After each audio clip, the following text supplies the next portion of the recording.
90% seller pemula itu gagal ketika baru mulai jualan online. Ini mau di Shopee, mau di TikTok, mau di Tokopedia, mau dimanapun, pasti banyak banget yang ngalamin gagal. Dan gue yakin kalian pasti ngerasa kan, udah capek-capek bikin toko, udah ngupload, udah apa, harapannya udah di-upload itu laku, terus ternyata kok segitu-segitu aja, kok nggak ada yang laku, kok nggak ada yang beli.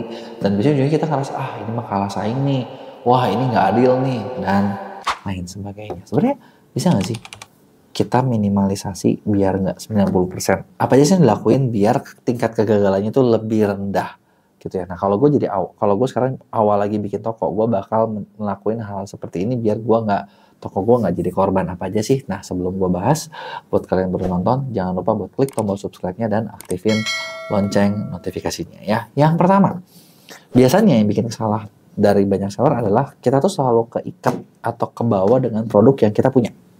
Bener ya? Gue sering banget bahas kayak ketika ngobrol kemana-mana kayak seller tuh ngerasa gini, gue udah punya produk A, produk ini udah dari lama, terus udah gitu, ya udah pokoknya gue mau jual produk ini.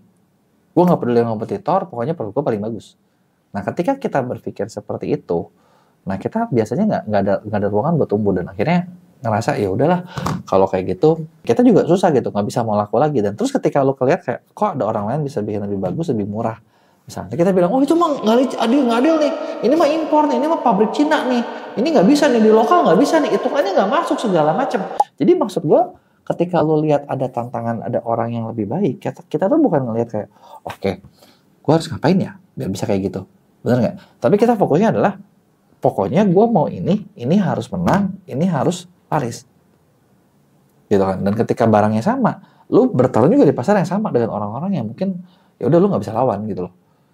Nah, jadi solusinya gimana? Nah, pertama adalah kalau misalnya lu fokusnya ke produk, kalian nggak kepikir kayak, emang tuh orang tuh pengen beli apa sih?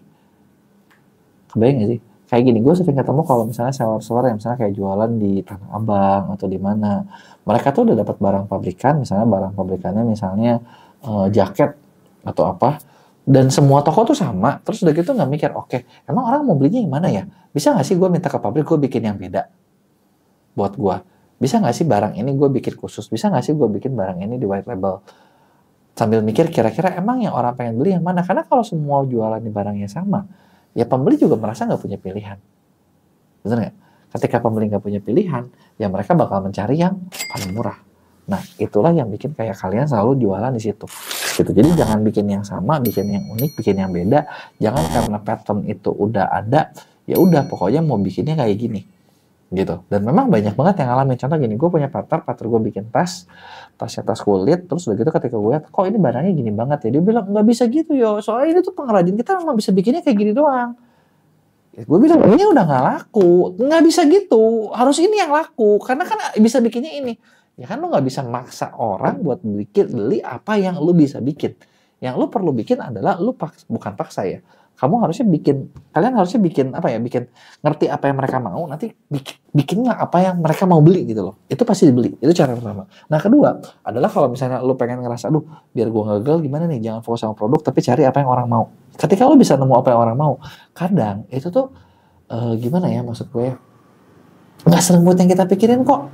Sebagai seller seriusan gitu, malah bisa jadi kalian dapat profit yang lebih tinggi, bisa dapat untung yang lebih banyak dengan memperdengarkan apa yang konsumen mau gitu. Caranya gimana? Lo bisa riset, lo bisa riset, tanyain langsung, lo bisa lihat di review-review jeleknya orang tentang toko-toko kompetitor biar tahu yang mereka harapin apa gitu ya. Terus yang berikutnya adalah, ya udah pasti ya kalau namanya mau bisnis pemula, satu, lo harus punya modal deh.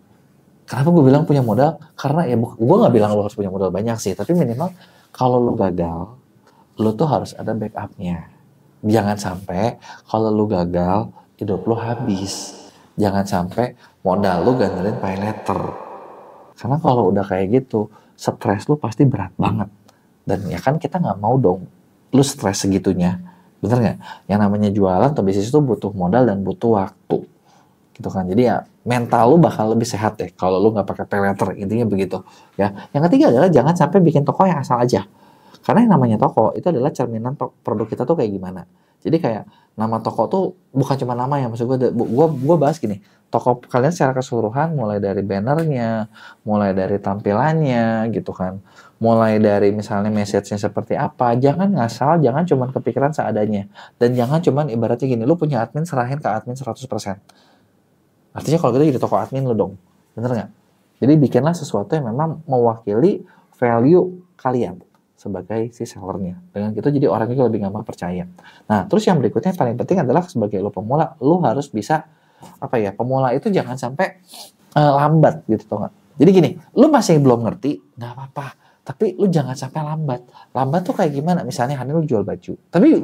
Tapi jangan labil juga ya, maksud gue ya. Labil tuh gini, lu jual baju, lu ternyata sadar, anjir gue nggak cocok nih jual baju nih, gue nggak laku nih. Nah, itu tuh bukan langsung besok, hari ini lu buka, nggak laku, besok lu langsung jual celana. Besok lu langsung jual sarung.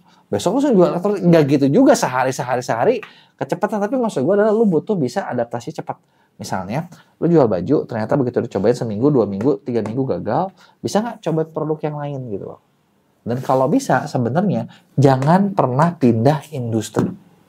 Nah, insight yang gue alamin gitu. Jangan pernah pindah industri. Kenapa? Karena kalau pindah industri, lu selalu mengulang dari nol. Tapi kalau misalnya industrinya tetap, misalnya fashion, tetap fashion. Itu nggak nol banget kok. Lu jadi belajar apa yang lu dapetin sekarang, kegagalan lu sekarang bisa dipakai di yang lama. Bisa dipakai yang baru gitu. Dan itu di satu bidang yang sama gitu. Dan biasanya banyak orang Indonesia itu kalau dibandingin orang luar, kelemahannya adalah orang Indonesia tuh nggak punya spesialisasi.